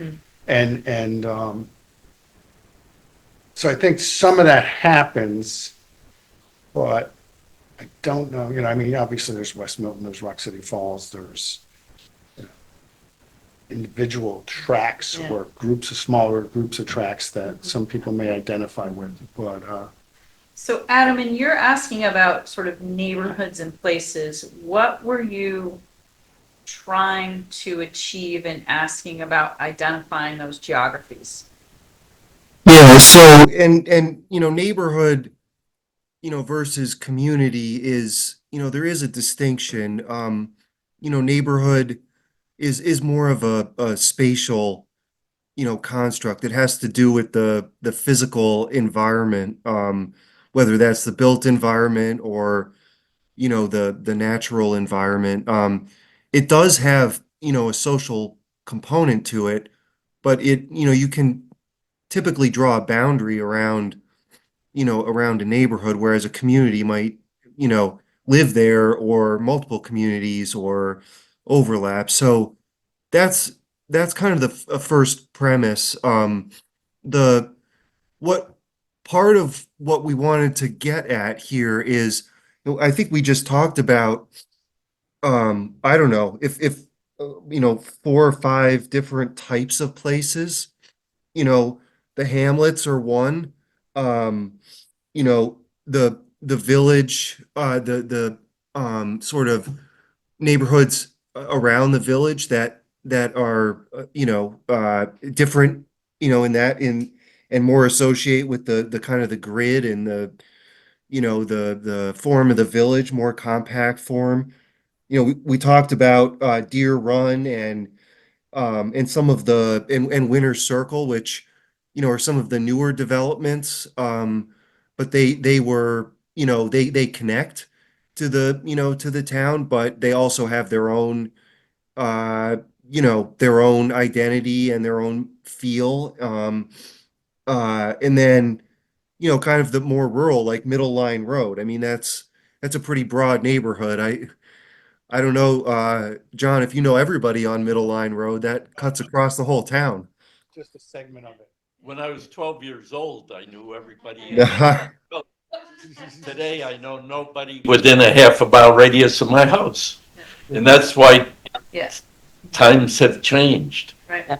Yeah, So- I'm sorry. when all this development started, we built small pockets of communities, starting with Coachman Estates, and then it kind of evolved into Geyser Crest, and then they got Deer Run, and then got Rollins Hollow West, Rollins Hollow East, Rollins Hollow 2, and all these were individual pockets of communities, not really integrated. Right. So we became kind of autonomous for those little pockets. Well, that's one of the characteristics of a bedroom community, right? That's actually what defines a bedroom community, is sort of a lack of cohesiveness among the neighborhoods that are built by developers, right? It's this particular pattern of development. So I think one of the things that we would encourage you guys to do is think about, John, you remember when we very first started this process, you asked me sort of in a very challenging way, do you believe in design guidelines? Well, of course we believe in design guidelines, but the question is, what are the design guidelines intended to do or protect? Or, like, can we define where Rock City Falls is more or less on a map and say what kind of character of that area of the town is there that we want to preserve and enhance, and what kind of design guidelines would apply to that would be maybe very different than the way we would look at the Route 50 corridor or the Roland Street corridor, or, because again, I think we could all say they all have different characteristics. So they, while they may not, be neighborhoods in a very conventional sense, they are certainly places that are defined very differently. And I would broadly say, I'm an outsider, right? But I would broadly say a lot of the development we just talked about, Winter Circle and Deer Run and Rollins Hollow and stuff. Rollins Hollow, I call Loops and Lollipops development. That's exactly what it is, right? Loops and Lollipops, right? It's loopy, it's got the lollipops or the cul-de-sacs, right? Loops and Lollipops. So we could say, we have these Loops and Lollipops neighborhoods. They all kind of, while the people who live in them may not know each other, but from a land use characteristic perspective, they're all very similar, right? Maybe we could look at housing development pattern. We're going to see houses are built in the 80s. The housing style is a particular housing style. The layout and the lots is a particular, right? It changes over time. But see, take Rock City Falls, for instance. When I went to elementary school in Rock City Falls, and everybody in Rock City Falls at that time knew everybody. Sure. From one side of town to the other and miles away. If if you go to Rock City Falls today, Yeah. that is not the same as it was in 1950. Yep. And that's a transition, it's not just related to the town of Milton. No, broadly. My wife Yeah. grew up in Niskayuna. Mhm. Every house had a front porch. Everybody knew everybody Yep. for a mile each way on the street. If you go down there today, Yeah. they don't know their next door neighbor. Well, it's I mean, that's a societal. transition. It is, it's a transition over, I mean, it's interesting, you guys know I live in Clifton Park, Kevin lives in Half Moon, right? In Clifton Park, the sort of broader communities are based on your elementary school. Because there's like 7 or 8 elementary schools. Yeah. So with like 300 kids in each elementary school. So like your sort of your even though like I live in the end of a private road all by myself, like I don't have any neighbors, right? There's nobody there. But the people that, and I've kind of lost track of this because my kids are now old. But, you know, that was the neighborhood, was the elementary school, right? It was you went to all of the events at the elementary school. You knew the people who lived in the subdivision behind you because we're all geographically, the elementary schools created these very artificial boundaries, like super artificial boundaries that were for the convenience of busing 10,000 kids twice a day, right? Not having to do with anything else, but it created communities, right? So I guess we're kind of saying you don't really have that here, but what I think this is your homework assignment is to continue thinking about this because defining areas of the community by their character and by what you want to preserve and protect and save, what you want, that's really fundamental as we look, because again, I think we've now established that our R2 zone is not really protective zoning. It's where all the big fancy houses are, which is very nice, right? But if we're going to say we're going to have a truly rural residential area where agricultural uses can fit in, where we're not going to have somebody say, I spend $1.5 million on my house and I don't want your chickens growing in my backyard, right? That kind of land use conflict, because remember we talked about at the very beginning, what is the job of zoning? Location, scale, and nature of development and separating incompatible uses. That's its only purpose in life, right? So if we're going to say we're defining these areas, kind of think about it that way. Kind of suck yourself out of, you know, Deer Run versus, but think more broadly about the nature and characteristic. You know, when we look at our map here that Adam created for you guys, it kind of is there. It kind of presents itself, but you guys live here. You kind of need to do that exercise of, and I'm going to challenge everybody here. We're not going to do it right now because it's going to end up in an argument. Get out your map and draw. Where is West Milton? I want to know. I want you to draw a line on the map that defines what is West Milton. And you're all going to do it independently. Yep. And we're going to bring it all back together and figure out, because I've driven all over your town. I know what I think West Milton is. But I live here. And what I think doesn't matter. It's what you guys think. And when we get to the public sessions, it's what the public thinks. But to the point, you know, John, one of the things you said is when we get to the public sessions, what are we presenting? We have to have some place to start. Mhm. So we're going to start with where you all are like, here's West Milton, and John's going to say it's one place, and John 2 is going to say it's someplace else, and John 3 is going to say, right? And everybody's going to have a different, that's good. We need to talk about that because that's what's going to roll into our, where is the point at which we say we need protective land use? And it might be blobs, not a line, and everything west of that. It might, but that's the work that we have to do. And we have to have some rationale and some thought behind it. But you guys all know your community extremely well. You really give yourself some credit. You do. You know your community really, really well. You all do. So start thinking about these things because this is what helps us frame a future land use discussion, right? It helps us give a springboard for discussion more broadly is let's have a debate about where West Milton is. I think one of the messages, underlying messages I hear, is I think there's an indication that you want to take our R2. I think our R2, which has had 5-acre requirements, has been very effective to supporting the whole community, okay? My I kind of hear what you're saying is that I'm kind of ready to chop up some of our into different areas. maybe. And I think that's going to be a very definitive discussion that we're going to have a lot of various inputs on here to see, is chopping it up a good idea? How much should we chop it up? And what good is this going to do for the 25-year future of Milton? Okay, that's the big thing, and it's hard to project on the long range, but I think we have to do the best job we can to make sure we stay on a straight path with our town the way it was created. Yeah. So, you know, I guess the answer is maybe, right?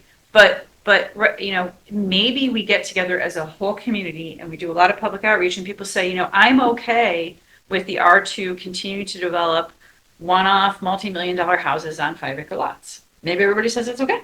That's fine. But we certainly have heard a lot of feedback about protecting, quote unquote, protecting West Milton. So we need to know, what does that mean? Does that mean we're all good with, you know, because remember, those multi-million-dollar houses do add a lot to your assessed value, right?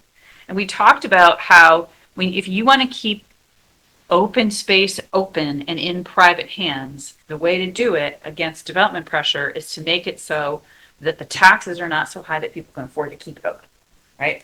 The way to do that is to have a lot of assessed value somewhere else that is not putting pressure on that land. So this is the kind, when we're kind of rolling a little bit into the land use discussion, but all of these things we've been talking about all along, all the pieces of this discussion ultimately end up in a discussion about land use and kind of taking the blinders off and saying, not what I see before me today, but to John's point, what happens in the next 20 years? What's the vision? And the other thing, and I know I've said this to you guys, and when we had the discussion about the economy, the economic developer said, your community is beautiful. You need to figure out how to protect it. So, you know, you need to figure out where you want stuff to be built and where you don't want stuff to be built. And then you need land use laws that everybody, you know, you make everybody happy, right? There's going to be people like, I don't like this, whatever, but that's okay. But I think there's also, you have a lot of tools in the toolbox. You know, the R2 could stay like it is, but maybe there's an overlay zone. That kind of like your stream corridor overlay zone that adds a little bit of protection. You know, there's a lot of different ways to do this without going crazy, but having this discussion about neighborhood character, placemaking, those kinds of things is a really important part of this. And we don't live here. We can't really do this. There's one other comment that I'm disturbed about these days, and it comes from our state, from Kathy Hochul's is a big green energy provider, and I see indications that she may want to set rules at a state level where if somebody comes in wanting a solar farm, the state's going to overrule this and let the planning board have no reference on this. So I hate to This tell you is this, a disaster. that already exists, right? What? That already exists. So, and Adam. What do you mean it already exists? Yes, for large scale. For large scale, utility scale solar, that already exists. Adam is right now, you're on what, 2 of these, Adam? Where you? Yeah. And Yeah, 2. Adam can go into great, painful, which we're not gonna do right now, detail about the whole, it's ORES, which is the Office of Renewable Energy Siting. Siting, and how the state, so Adam is on intervenor boards on behalf of communities where one of these projects that is allowed by the state, where the community has essentially no say in it, right? Yeah. It already exists, and the risk, so it already exists for these extremely large scale, and I don't remember, it's like 20 megawatts or 50 25 megawatts. megawatts. Massive, right? It's huge. The risk is that they drop the threshold. They go from, now it's 25. 25. they go to 15, then they go to 10, Yeah. then they go to 5, right? And they're over, so in a home rule state, they're overriding. Now, the good news is, and again, we're getting late, we're not going to talk about this in detail, but for anybody who wants to know, Adam is a hero because we actually effectively shut down a battery energy storage facility. They withdrew their application from one of our communities where there was just too many obstacles in the way. But Adam suspects, and I'm speaking for you, Adam, but that they may just be waiting for the governor to change the regulations to take away the That's local what worries community's me. ability to regulate these land uses. And we don't have a battery energy storage law, which we've talked about, that we need something. We need something before this. I mean, the state's going to come do whatever they're going to do. We can't change that. But we can, in the meantime, have something to regulate that. Because remember, those are not public. They are private. They're development. They are all funded by hedge funds and people they don't live here and they don't care about your community. They just want to make money. Absolutely. And so I see this 5 times a week because we have these distribution lines Yeah. running through our town. Yep. Unfortunately, I have 2.5 miles of borders on those things. And you don't know how many calls a they're week. beating down your I don't even Yeah. give these people 30 seconds on the phone saying, you're wasting my time. Yeah. Yeah. But if you're not a good, as a landowner, you have to look at it. You're not a landowner. You're really utilizing the land for your lifetime.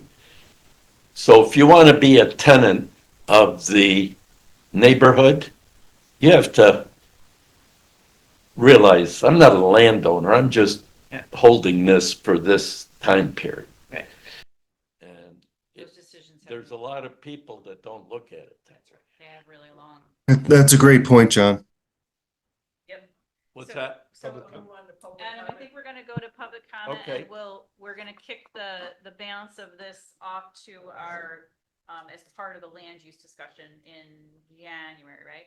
In January, yeah. And so if members of the committee can please do their homework and, you could send it to me individually, you could send it to the whole committee. And what I will do is compile and we can, we'll bring to the meeting, a little more of a focused discussion, prepared by the work that you guys do maybe between now and then. So maybe before the next, the December meeting, please do send that, or if you need us to print something out or come scan it, just let me know. Yeah, Mary Beth, one thing I wanted to address, maybe for a discussion for another meeting, is in all of our conversations, current and past, we've not really talked about our adjoining neighbors in Saratoga Springs. And looking at this map over here just kind of brings it to light. We've got the extension of Rollins Hollow that goes into Saratoga Springs, and it's, of course, you have Geyser Crest, huge, okay? And these are people that effectively utilize our services. And the more that we get involved with economic development, the more we're going to be attracting people that are our next door neighbors coming over here. Right, right. Mm-hmm. Yep. Does anybody have any comment they'd like to make? Well, I do, but I'm not quite sure how to focus in on all of this stuff. Okay, I've always been the spokesperson for affordable housing, and that's a big thing for me. And I live in this little development down here. It's just 3 streets. I actually go around once a year, maybe every 2 years, and invite everybody in that neighborhood, 40 houses plus, to my backyard, because I want to. That's really nice. And I've had people look at me like, you do look at my But then there are people that have gone, this is such a great idea. I've got people, ours is an old development. We have generations of people that have lived there. Their kids have gotten their house, their grandkids are now in that development. That's been in the past, I'm afraid. But those kind of developments are what used to be called startup. And I don't have that. I don't know how you get that, come back into the town of Milton. I don't know how you do that. Is it possible? Yeah, so we talked about a lot of the obstacles, Yeah. but we also, because remember, it's market based, right? So it's not, the town is not building housing, right? And there's no government agency that's building housing. So it's all based on the Yeah. market, but there are things that the community can do to make it so that when somebody's a for-profit, market-based builder is building housing, that it's quality housing and the cost of the housing is less, right? There's stuff you can do to encourage that. Well, I'm so good at Yeah. do that. I want to see Yeah. that town of Milton do that. Yeah. Now, if you were talking about the mobile home parks, they're becoming unaffordable Yes. because lot rents are $78 a month. Then they have a tax on top of that. I don't even know how it's legal. I mean, it used to be your park rent covered everything, like in a park. Now, Rockman has taken over. It's like monopoly in the whole policy internet. So you've got the $800 for the postage stamp that you don't even have a right to do anything on it. I mean, I don't know if you know Rockman runs their place, but you can't do anything on your own property. So $800 for that, taxes, water bill. They don't want the older homes in there anymore, so they harass the people until they get out or they can't go anywhere because there's no place to take them over the phone. So now when they come in, that's a $5 Yeah. $200,000 for a new home. That's not affordable housing. You're not really asking them. We went circle. I just had a friend, I just got to her place last weekend. Two-room apartment, 1 bedroom, nothing fancy. $1,640. Yes. And I was looking at those figures, I said you have to, make $20 an hour to afford this. Well, is that just the apartment? That's not including your utilities? That's the whole point. But, yeah, it doesn't include living, like your life, right? Yeah, it's like $125 left. It's not, that was the point of the slide, to say something. It's very scary. Yeah. Because, and then, has anybody done a study, and this would be interesting, like, when I drive around here and I see people, how they do, that I can't even begin to comprehend how much they cost. And a lot of people are coming from downstate, from New Jersey, from New York, from Long Island, because it's so much cheaper. Even these big homes are a lot cheaper for them than down there, but they're bringing their job in. That's the thing. It's people that used to live here, worked in this area, that went down to GE and Schenectady, down to the state. But these people can bring their jobs, so they can bring that money that they make down in New York City, and then they come here, and that's what's driving it. And I know, I mean, they have a right to do that. I mean, you can't say, oh, well, we just want to. We have to keep going here. Yeah. All right. Yeah. So we're gonna, to be continued, right? I think the data is good. It's good to understand. It kind of confirms a lot of things that we know. There are some policy things that the community can consider, and when we do our public, we'll talk about those things and see if people broadly embrace doing those. And all the stuff that was up on there, we can go see it again. Yep. too. There'll be, Kind of own it out. yes, we'll provide links and or the actual data on the website. Yep. And I think it's kind of rich that people don't want to be told by the governor what to do. Yet here we are, you're telling us what we're gonna do. You're gonna do. So we're not telling anyone. That's not the job of this committee. No, and we're not telling, this is just data, right? All we did was present data, right? So I don't, so that's not the purpose of this. That's not the job of this committee. The job is for us to listen to everyone. Yeah. That's why we're at this point. If the point is to have community, how many people sit here, we bring this up in order to bring these topics to our table, but when we're just seeing them More of the neighbors would be here. I would love the worst thing to do, Sign. but it is. It's on the. But again, a lot of people assume that all of this is already set in stone. State gave 23 million to build, expand the airport. We're putting roundabouts, right? We're adding infrastructure at state level, state's paying. They don't just hand money out. We're seeing development, right? We're not willing to give a moratorium, right, on the developments that we're done. Right? And we had somebody up here telling you to cut them off. Well, you're supposed to be representing us. There's a whole lot of what you want. How about it's what you do? Right? I understand we have a public problem.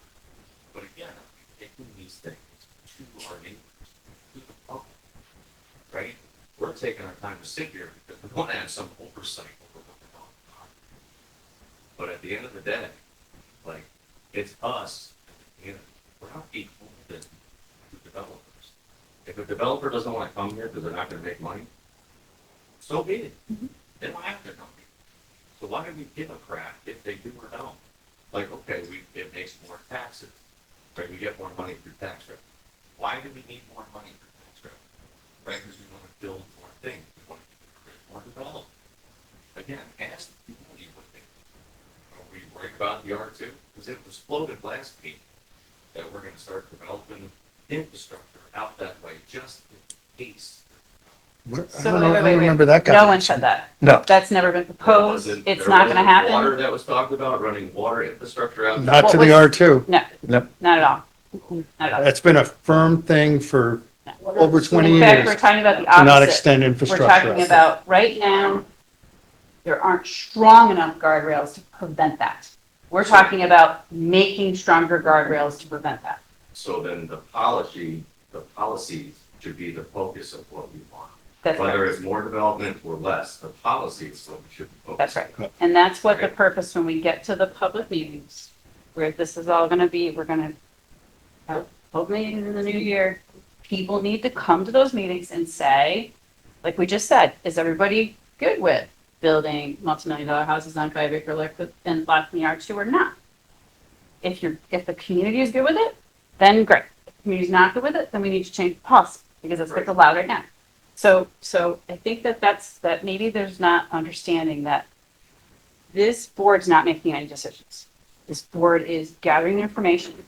They're discussing things. Their job is to get to the public and find out what you want. That happens, yes, it happens in these comments, but it also happens, if you remember, if you go on the website, there's a whole public engagement plan. So that's when it will be, but that's when it will be more important. But yes, it's not, you said, like, why do we care about what developers want? Well, we only care to the extent that you either want to restrict them. Right now, they're not restricted, right? Or you want to encourage affordable housing, right? So that is the job here. Well, we have 2 board members here, 3 in the room. And it was floated last time in this meeting. I brought it up. And I don't know if the board has had any further discussions about that. I don't think there was any, to be completely. So again, wouldn't it be prudent? Wouldn't it be a smart? What do you want a moratorium on? We need to do development until the time. Correct me if I'm wrong. But can't put a moratorium on anything that's already before one of our boards. No, Or I'm been saying- submitted. You until Moratoriums are great for what? the town. For the town. You can't, I don't know, please correct me if I'm wrong here. Bob, a moratorium is not an issue for this committee right now. Right now, right. It has to go in front of the board. Yeah. Okay, so it's just the done. board itself. It's just done. But in the meantime, you guys are making decisions. No decisions are made at this No. committee. This Oh, committee is not okay, in all charge right, of all right. that. Maybe not in this committee, Okay. this group, but how many times have I gotten up and asked for all the public meetings and everything about the stupid drive-through McDonald's? And oh, no, nobody knows anything about it until vote. I'm gonna adjourn the It's too late to do anything I gotta about go too. Yeah, I actually do. John, gotta go. community. Yeah. John, thank you for your comments as always. Yeah. I did get you